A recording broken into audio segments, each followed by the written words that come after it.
Sir అంటే ఇంకొక doubt ఉంది. అంటే బేసిక్‌గా ఇప్పుడున్న పరిస్థితుల్లో చాలా డౌట్స్ ఉన్నాయి. ఫ్లాట్ కొనడం బెటరా? లేదా ఇండిపెండెంట్ హౌసా అనే ఒక డౌటు. ప్లస్ అలాగే ల్యాండ్ మీద ఇన్వెస్ట్ చేస్తే బెటరా అనేది. మీరేం చెప్తారు దానికి సజెషన్? అంటే ఎట్లా అంటే ఇప్పుడు ల్యాండ్ మీద ఇన్వెస్ట్ చేస్తాం. ల్యాండ్ ఏంటంటే పెరిగినప్పుడు పెరుగుతుంది కానీ ఎట్లాంటి రిటర్న్స్ రావు. రైట్. రెండోది రింగ్ రోడ్లో హైదరాబాద్ రింగ్ రోడ్ ఓవరాల్ లోపల కనుక మనం ఏదైనా ప్రాపర్టీ పర్చేజ్ చేయాలంటే 50 లక్షల లోపల ఏ ప్రాపర్టీ రాదు. వచ్చినా కూడా టెనెంట్ హెడేక్ మళ్ళీ మనదే, మెయింటెనెన్స్ హెడేక్ మనదే. ఇక్కడ మా ప్రాపర్టీలో ఏంటంటే 33 lakhsకే మేము ప్రాపర్టీ ఇచ్చి టెనెంట్ హెడేక్ అంటే మేమే అది మొత్తం చూసుకుంటా ఉన్నాం. At the same time all maintenance maintained by company only.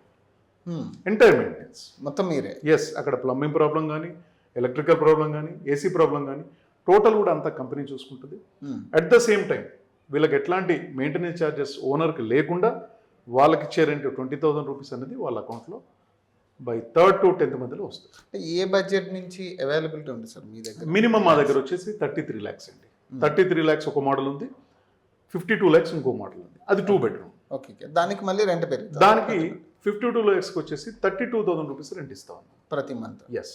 ఇది కొత్త కాన్సెప్ట్ యాక్చువల్ నేను వినడం కూడా. ఎందుకంటే బేసిక్గా నేను కూడా అంటే వీటిని ఒక రకంగా మనము గచ్చిబౌలి ప్లస్ హైటెక్ సిటీ వైపు కనుక తీసుకుంటే సర్వీస్ అపార్ట్మెంట్ అని చెప్పేసి అంటారు, స్టూడియో ఫ్లాట్స్ అని చెప్పేసి అంటారు.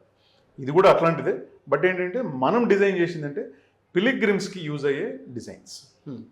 అంటే మీరేం చెప్తారంటే మిడిల్ క్లాస్కి అందుబాటులో ఇప్పుడు ఉందంట? ఎస్, మిడిల్ క్లాస్కి 100% అందుబాటులో ఉంది రియాలిటీ. ఎందుకంటే ఇప్పుడు కొంత కరెక్షన్ జరిగింది కాబట్టి నిజంగా ఎవరన్నా ఇన్వెస్ట్ చేయదలుచుకుంటే మాత్రం this is the best. Right.